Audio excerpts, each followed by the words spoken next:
friends, I'm your Auntie Argyle and I am intrigued.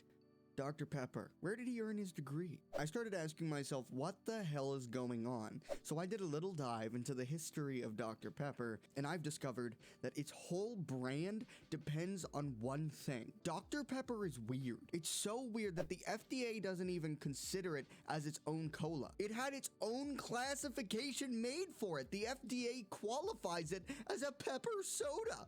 Dr. Pepper itself is made out of a combination of 23 different flavors, 2 of which are plum and prickly ash. What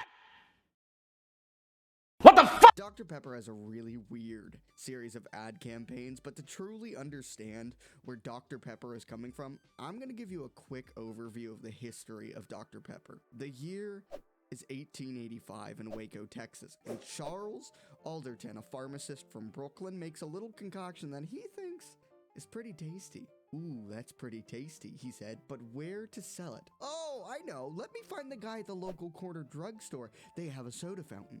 So he approaches the owner, Wade Morrison, and he says, "Hey, Wade, you should drink this." And Wade said, "What is that?" And Charles said, "Don't worry about it, just drink it." Shut up, Grandma! Drink your prune juice! And that's a really funny joke because there was a rumor going around about Dr. Pepper being made of prune juice, which isn't true, but it's 2 jokes in one, so you can laugh now. So Wade takes a sip and said, "Okay. That's good. I'm gonna sell this now." And people start slurping it up. They'd walk up to Wade, and the citizens of Waco said, "Wade, my boy, give me a shot of Waco." It becomes pretty popular, so Charles gives the recipe to Wade, and Wade decides, you know what? Waco is a stupid name for a drink. Let's call it Dr. Pepper. We have genuinely no idea where the hell the name came from. There are a dozen different theories, but it's stuck. Blah, blah, blah. It's time for World War II now. War. War never changes. They got rid of the period after doctor because it looks stupid. And they start saying, "It's Dr. Pepper time." Dr. Pepper time. On their 22.4 ranch radio for soldiers, blah, blah, blah. It's the 60s now, and LSD is new and exciting. Don't do any acid, man, except on the weekends. So they advertise warming up Dr. Pepper with a lemon slice for the winter time. They also start saying, "Not a cola, not root beer." This is where we get into our first set of weird ads. In the 1960s, Dr. Pepper ads had a massive focus on musical theater, with veritably every ad taking place on a stage.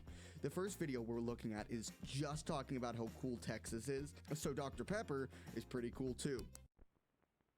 Why, Texas gave us a 10-gallon hat. Cowboys, rodeos, and add to that, the most original soft drink ever. Pardon me, sir, the most original soft drink ever, did you say? Come on up here, stranger. Have a Dr. Pepper. It's not a cola, and it's not a root beer. It's something much, much more drink. Dr. Pepper, the joy of every boy and girl. It's the most original soft drink ever in the whole wide world. Dr. Pepper. I love how monotone the guy who's like, "Dr. Pepper, did you say?" is. It's just like he does not want to be there at all. The guy totally full splits jumping over him. This is a fucking Dr. Pepper ad. The next one I'll show you is just an office, and this one is an absolute banger. Roll the clip. I'll have my usual Nelly soup. Lettuce on toast and a cola too. I'll have the same, boss, the same as you. Me too. Me too. Me too. Me too. Oh, no, not for me, sir. I need originality, sir. Give me innovation, variation. Dr. Pepper, Dr. Pepper. It's not a cola. It's something much, much more. It's not a root beer. There are root beers by the score. Drink Dr. Pepper, the joy of every boy and girl. It's the most original soft drink ever in the whole wide world. Dr. Pepper. Fine speech, my boy. Thanks, Dad. Dr. Pepper. The face the old dude makes when he tries the Dr. Pepper, he's like, "Oh, great heavens, I have tasted the divine nectar. Goodness me." He looks like he just saw a pair of massive bazoinkas and doesn't know that his face has subtitles. The next one is called Big Daddy, and just watch it, bro. Here comes Big Daddy. Get Daddy's cola, Sonny. We out of cola, Mama. He's gonna kill you. I'll handle this, Sonny. Evening, Big Daddy. Got a little something original for you, honey. Not a cola, not a root beer. It's much more. And then they start singing again. First of all, the way his smug little ass is like, we're all out of cola, mama. He just knows he's sly as fuck. Oh yeah, we're out of cola, mama. And then the mom's response, it reads like she didn't know they were rolling. She's seriously concerned for Sonny's health. She doesn't know what Big Daddy is gonna do if he doesn't get that fucking cola. Big Daddy's like, we're out of cola. I guess you're gonna die tonight, Sonny. Then we have a stuck-up librarian. Why don't you get out of those books for a while? Have some excitement in a zoo. I'm all the thrills that anybody ever needs. Why, just today they're 2 books overdue. Gonna let life pass you by? You're making a mistake. I won't discuss it anymore. I'm going to take my cola break. A cola break, the perfect time to start to live adventurously. Half a Dr. Pepper takes some originality. Dr. Pepper, elucidate, please. It's not a cola, Am I the type? it's something much, much more. Yes, maybe I am. It's not a root beer, there are root beers by the score. Oh, I am.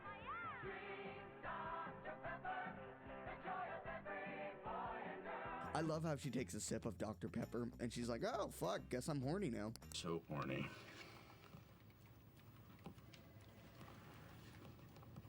Okay, I can't help you with that. Oh, I think you can, Big Tuna. And then she absolutely ascends into the heavens.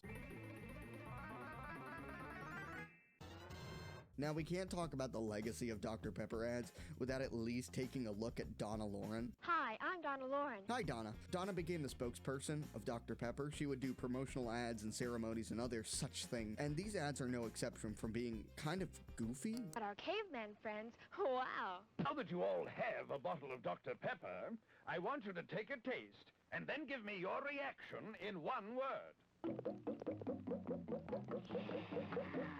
Remember now, one word. Flavor. Lift. Light! Lively. Zonk. The soft drink with zonk? Well, that's one way to praise Dr. Pepper. Wow. Yep. Zonk is one way to describe it. Take a look at this commercial from '79 where Popeye is slugging down some DP. They're saluting peppers, tooting peppers. I'm a pepper man. Would you like to be a pepper too? Be a pepper, drink Dr. Pepper. Aye, aye. Be a pepper, drink Dr. Pepper. Yes, sir. Be a pepper. I almost completely forgot what Papa sounds like, but holy shit. I'm Popeye the Pepper, and my case of laryngitis is the most severe that my doctors have ever seen. My wife has left me. And finally, we're looking at my favorite commercials. The 80s. The 80s were really weird. They had sci-fi based themes because everyone was obsessed with space at the time. Let's have a look at the ad series, The Taste for Out of Ordinary Bodies.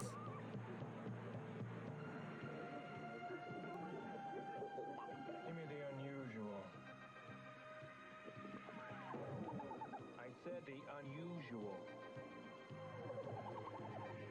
Said the unusual.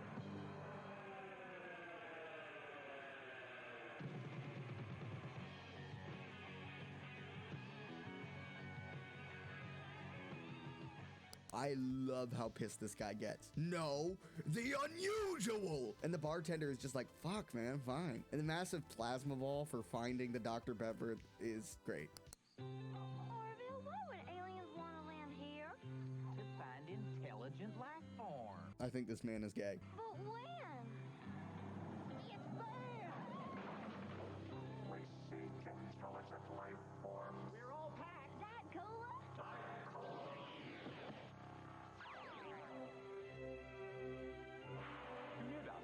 We may see other life forms when Halley's Comet reaches perihelion. And this diet, Dr. Pepper, is extraordinary. There is so much going on. The transition from it's them to everything being lifted to the talking obelisk from 2001 Space Odyssey is something else. My job, figure out which are real, which are machines. So I took a long shot and offered each a Diet Cola. Thanks. No thanks. And what will it be? Diet Dr. Pepper.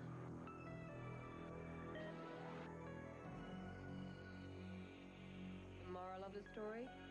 You can teach a machine to drink, but you The way this man says Diet Dr. Pepper is so strange. It's somehow both so monotone and weirdly sensual. It's like someone's holding him at gunpoint, and if he doesn't get this take perfectly, then it'll be the end of his life. The two robot versions of him speeding up is so good. It's absolutely terrible. Perfect. And finally, my favorite out of all these commercials features a Godzilla knockoff. Just take a look.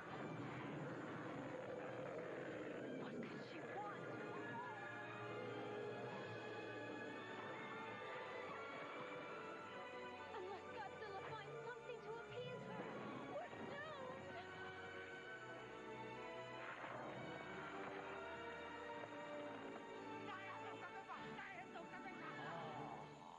Immediately, the best part is the man at the end. He is an icon. I haven't heard anyone yell, Diet Dr. Pepper! Diet Dr. Pepper! With that much vigor and passion in my life. But the end groan? What is that? What's going on? Did he start enjoying the Diet Dr. Pepper a little too much and the sound guy forgot he was rolling? All right. Yep. Dr. Pepper's weird. Weird drink, weird products, ads that aged horribly and are so funny. I couldn't help but share them. Love it. Toodles, bitches.